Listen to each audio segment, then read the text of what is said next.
Okay, evening everybody. If you just raise your hand if you'd like to ask the first question, state your name and organisation, and we'll just start with a general question. Are your feelings on tonight's match, Coco? Yeah, I thought tonight's match went great. I have no complaints. She's not an easy player to play. I think grass is her best surface, so coming in, I don't know, I was just trying to just hit big early, and if I miss, I would be okay with it. First question? Well, first of all, great congratulations, great fight.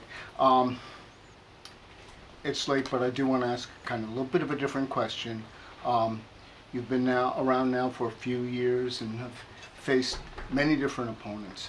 We're asking if you had to take one stroke at a time, like who has the best serve and who's active in the game, starting with that stroke and then quickly going to some of the others. In women's tennis or overall? Women's tennis, please. I mean, serve-wise, other than me, I mean, I feel like my serve is a good serve that I think somebody might want to have. I mean, but other than that, obviously Serena. I mean, you can't pick it. She has one of the best serves. I modeled my serve after her, so yeah, I would take her serve. Just going lightning round here. And then the next would be forehand. Forehand.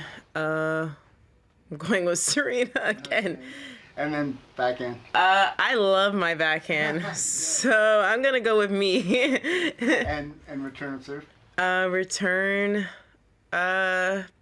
Serena again. I mean, she's everything I modeled after her. So yeah. And volleys. Okay, volleys. That's a different one. Whose volleys I would take on tour? You know who has really good reflexes? Demi Schurz. Playing her in doubles, she has really good reflexes, so I'll take her volleys. Okay. And speed or anticipation?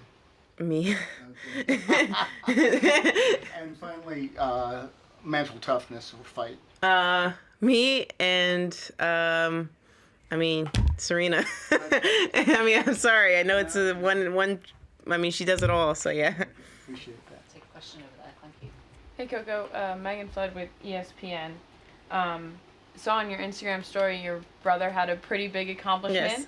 Mm-hmm. Just kind of want to recap that accomplishment and how it felt to be from afar and the celebration with your family. Yeah, his team won the PG National World Series, which was pretty impressive. And especially he had to play 3 games that day, and he's a catcher, and he caught all 3 that day, pretty much. And he got hit by a pitch, and he had like shoulder problems. So my grandfather asked the coach to take him out the game, and then when they were down 3-0 in the 7th inning. And then with 2 outs, in baseball terms, to turn that into tennis, which is basically being down, like 5-2, 2-3 match points. That's basically the same thing.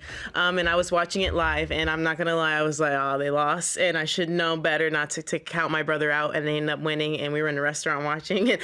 I get so nervous watching him play, but I'm pretty proud of him and his team, and to catch 3 games, that's pretty physical, and the fact that the coach put him back in the game even though he was hurt shows how much trust the coach has in my brother. And yeah, super proud of him and his team. Can I follow up to that? Yeah. Just speaking on a previous press conference you've had about your fighting spirit to come down, especially in your first round, how did you get to talk to him before these games happen, or how does he get it from you?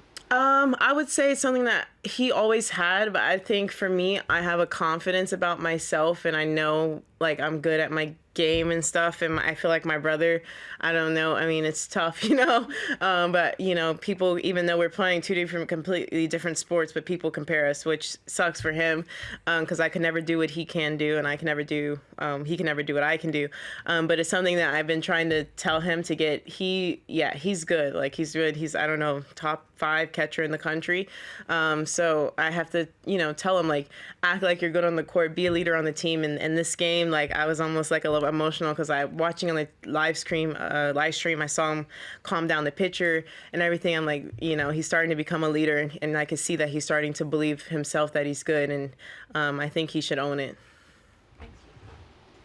Congrats, Coco. Darcy Main from ESPN.com.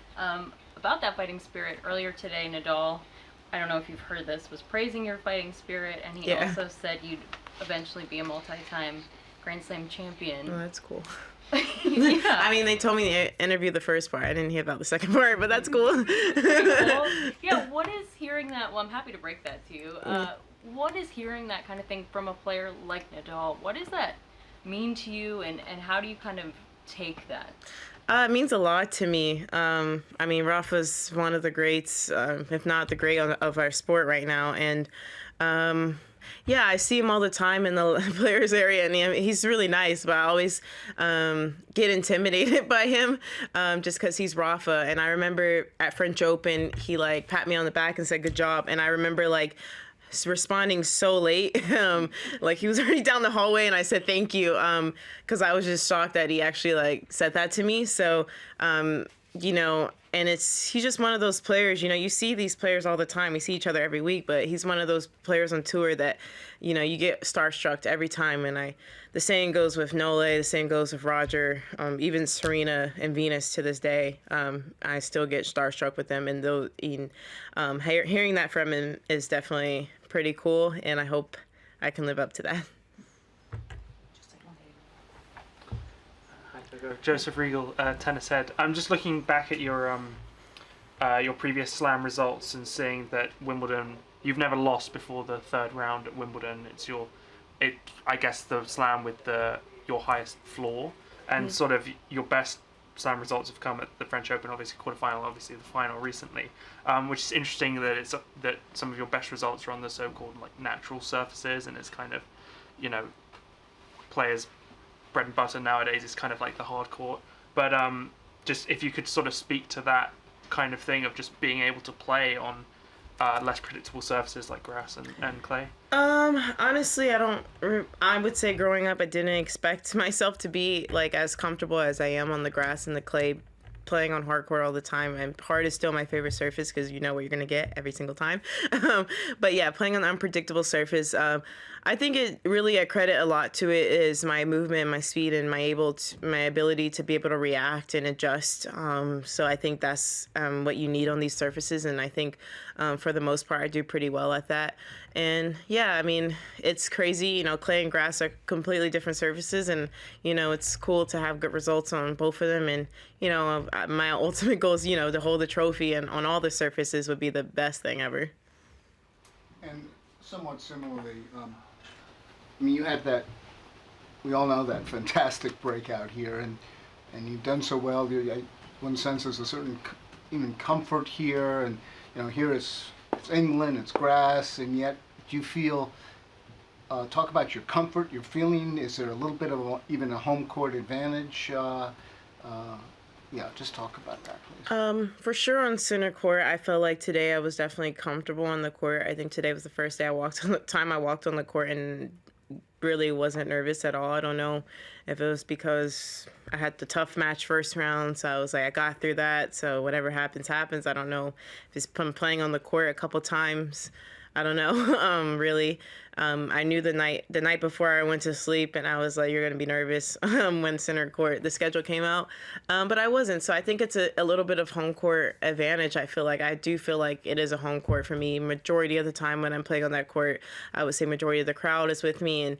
And it's definitely, I remember my first time playing on center court, and I was super nervous, and I didn't know, you know, that I always talk about the walk, and I didn't know what to expect about that walk. So playing someone who probably played on it once or twice or maybe not at all, you definitely feel a little bit of a home court advantage. And I know, speaking to the other players who's played on that court many times, I think they would all agree, they feel, I would say, at least 20% more confident when they're playing someone who never played on center court before. So it definitely is a big difference. Awesome. Right. Thank you very much. Thank you. Everyone. Thanks. Thanks, Coco. Congratulations. Thank you.